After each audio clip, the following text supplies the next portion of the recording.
ಲಿಬೆ cookies ರವರ ವತಿಯಿಂದ ನಾಡಿನ ಸಮಸ್ತ ಜನತೆಗೆ ಸ್ವಾತಂತ್ರ್ಯ ದಿನಾಚರಣೆಯ ಹಾರ್ದಿಕ ಶುಭಾಶಯಗಳು. ಮಧ್ಯವರ್ತಿಗಳ ಹಾವಳಿಯಿಂದಲೇ ನೇರವಾಗಿ ಜನರಿಗೆ ತಲುಪುವ ಈ ಯೋಜನೆಗಳು ರಾಜ್ಯದ ಜನರ ತಲಾದಾಯವನ್ನು ಹೆಚ್ಚಿಸುವುದಲ್ಲದೆ ಕಾರ್ಮಿಕ ಶಕ್ತಿಯಲ್ಲಿ ಮಹಿಳೆಯರ ಭಾಗವಹಿಸುವಿಕೆಯನ್ನು 23% ಹೆಚ್ಚಿಸಿವೆ ಎಂದು ಹಲವು ಅಧ್ಯಯನಗಳು ಹೇಳುತ್ತಿವೆ.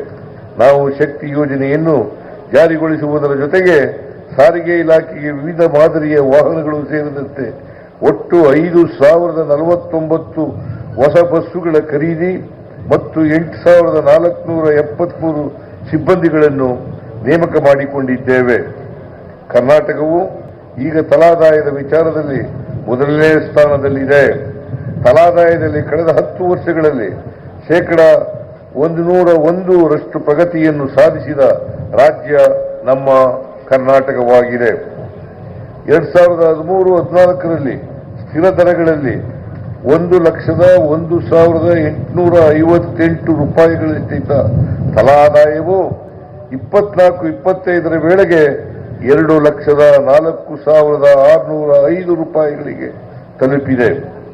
ನಮ್ಮ ಸರ್ಕಾರವು ಗ್ಯಾರಂಟಿ ಯೋಜನೆಗಳು ಸೇರಿದಂತೆ ಸಹಾಯಧನ, ಪ್ರೋತ್ಸಾಹಧನ, ವಿದ್ಯಾರ್ಥಿ ವೇತನ, ಸಾಮಾಜಿಕ ಯೋಜನೆಗಳಿಗಾಗಿ ವಿನಿಯೋಗಿಸುತ್ತಿರುವ ಪಿಂಚಣಿ ಮುಂತಾದವುಗಳಿಗೆ 1,12,000 ಕೋಟಿ ರೂಪಾಯಿಗಳಿಗೂ ಹೆಚ್ಚಿನ ಮೊತ್ತವನ್ನು ಜನಕಲ್ಯಾಣಕ್ಕಾಗಿ ಖರ್ಚು ಮಾಡುತ್ತಿದೆ. ಬಾಬಾ ಸಾಹೇಬ್ ಅಂಬೇಡ್ಕರ್ ಅವರು ನವೆಂಬರ್ 25, 1949ರಂದು ತಮ್ಮ ಸಂವಿಧಾನ ಸಮರ್ಪಣಾ ಭಾಷಣದಲ್ಲಿ ನಾವು ಕೇವಲ ರಾಜಕೀಯ ಪ್ರಜಾಪ್ರಭುತ್ವದಿಂದ ಸಂತೃಪ್ತರಾಗಬಾರದು, ರಾಜಕೀಯ ಪ್ರಜಾಪ್ರಭುತ್ವಕ್ಕೆ ಆಧಾರವಾಗಿ ಆರ್ಥಿಕ ಪ್ರಜಾಪ್ರಭುತ್ವವನ್ನು ಏರ್ಪಡಿಸಿಕೊಳ್ಳಬೇಕು. ಆರ್ಥಿಕ ಪ್ರಜಾಪ್ರಭುತ್ವದ ಬುನಾದಿ ಇಲ್ಲದೆ ಹೋದರೆ ರಾಜಕೀಯ ಪ್ರಜಾಪ್ರಭುತ್ವಕ್ಕೆ ಉಳಿಗಾಲವಿಲ್ಲ. ಸಾಮಾಜಿಕ ಪ್ರಜಾಪ್ರಭುತ್ವವು ಬಹಳ ಮುಖ್ಯ. ಸ್ವಾತಂತ್ರ್ಯವನ್ನು ಸಮಾನತೆಯಿಂದ ಬೇರ್ಪಡಿಸುವಂತಿಲ್ಲ. ಹಾಗೆ ಬೇರ್ಪಡಿಸಿದರೆ ಕೆಲವರ ಸರ್ವಾಧಿಕಾರವಾಗುತ್ತದೆ. ಸ್ವಾತಂತ್ರ್ಯ ಮತ್ತು ಸಮಾನತೆಗಳನ್ನು ಬಂಧುತ್ವದಿಂದ ಬೇರ್ಪಡಿಸುವಂತಿಲ್ಲ ಎಂದಿದ್ದಾರೆ.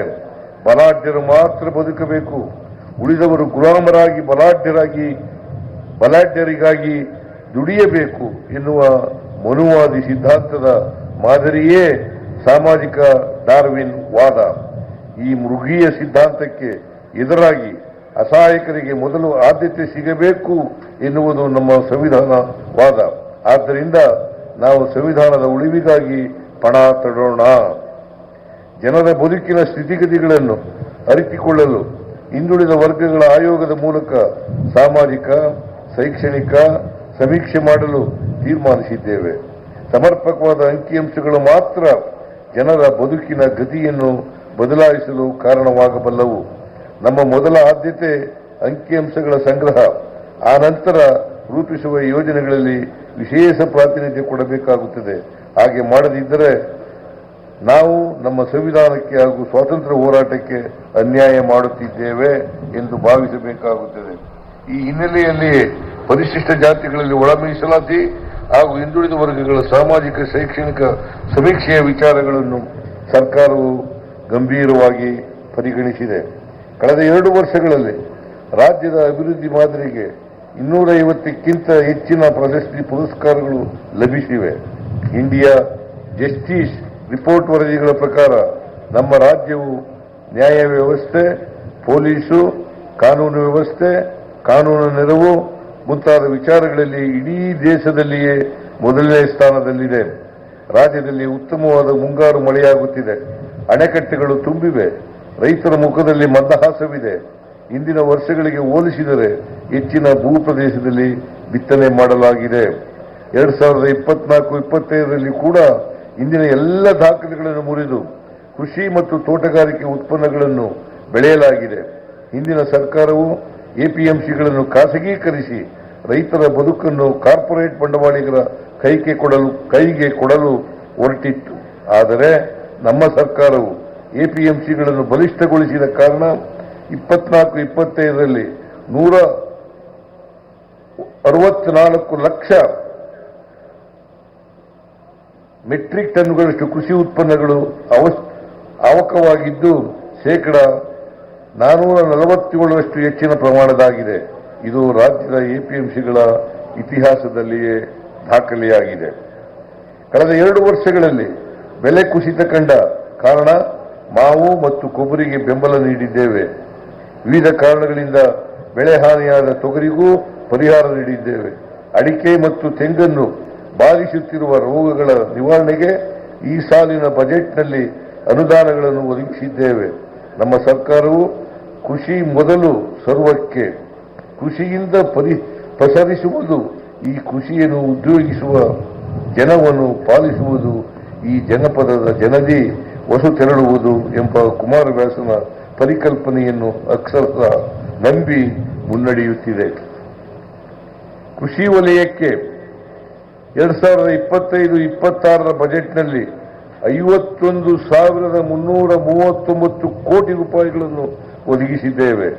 2022-23ಕ್ಕೆ ಹೋಲಿಸಿದರೆ ಶೇಕಡಾ 52.34% ಹೆಚ್ಚಿನ ಅನುದಾನವನ್ನು ಒದಗಿಸಿ ಕೃಷಿ ವಲಯವನ್ನು ಬಲಪಡಿಸುತ್ತಿದ್ದೇವೆ. ಇಷ್ಟರ ನಡುವೆಯೂ ನಮಗೆ ಬೇಕಾಗಿರುವಷ್ಟು ಯೂರಿಯಾವನ್ನು ಒಕ್ಕೂಟ ಸರ್ಕಾರ ಪೂರೈಸುತ್ತಿಲ್ಲ. ಇದರಿಂದ ಸ್ವಲ್ಪ ಸಮಸ್ಯೆಗಳಾಗಿವೆ. ಈ ಸಮಸ್ಯೆಯನ್ನು ಕೂಡಲೇ ಪರಿಹರಿಸಬೇಕೆಂದು ಒಕ್ಕೂಟ ಸರ್ಕಾರವನ್ನು ಆಗ್ರಹಿಸುತ್ತೇನೆ. ರಿವಾರ್ಡ್ ಎಂಬ ಯೋಜನೆಯಡಿ 18 ಲಕ್ಷ ಹೆಕ್ಟೇರ್ ಪ್ರದೇಶದಲ್ಲಿ ಭೂ ಸಂಪನ್ಮೂಲ ಸಮೀಕ್ಷೆ ಕೈಗೊಳ್ಳಲಾಗಿದೆಯಲ್ಲದೆ ರಾಷ್ಟ್ರದಲ್ಲಿಯೇ ಮೊಟ್ಟ ಮೊದಲ ಬಾರಿಗೆ ಮಣ್ಣಿನ ಗುಣಲಕ್ಷಣ, ಪೋಷಕಾಂಶ ಮತ್ತು ಸೂಕ್ತ ಬೆಳೆಯ ಮಾಹಿತಿ ಹೊಂದಿರುವ LRI ಕಾರ್ಡ್ಗಳನ್ನು 8 ಲಕ್ಷ ರೈತರಿಗೆ ವಿತರಿಸಲಾಗಿದೆ.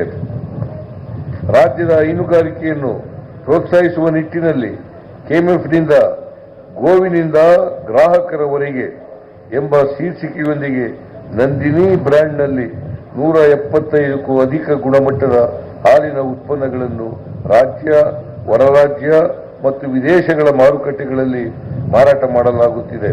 ಹಿಂದಿನ ಸರ್ಕಾರ ಬಾಕಿ ಇರಿಸಿದ್ದ 609 ಕೋಟಿ ರೂಪಾಯಿಗಳನ್ನು ಸೇರಿಸಿ ಇದುವರೆಗೆ 3,283 ಕೋಟಿ ರೂಗಳನ್ನು ಪ್ರೋತ್ಸಾಹ ಧನವನ್ನು ನಮ್ಮ ಹೈನುಗಾರರ ಕುಟುಂಬಗಳಿಗೆ ಪಾವತಿಸಲಾಗಿದೆ. ಕೈಗಾರಿಕಾ ಕ್ಷೇತ್ರದ ಬೆಳವಣಿಗೆ ಆದ್ಯತೆ ನೀಡುವ ನಿಟ್ಟಿನಲ್ಲಿ ನಮ್ಮ ಸರ್ಕಾರ ಯಾವತ್ತೂ ಹಿಂದೆ ಬಿದ್ದಿಲ್ಲ. ರಾಜ್ಯದಲ್ಲಿರುವ ಅತಿ ದೊಡ್ಡ ಕೈಗಾರಿಕಾ ಪ್ರದೇಶಗಳನ್ನು ನಿರ್ವಹಿಸಲು ಮತ್ತು ಜಾಗತಿಕ ಉತ್ಪಾದನಾ ತಾಣಗಳಾಗಿ ಅಭಿವೃದ್ಧಿಪಡಿಸಲು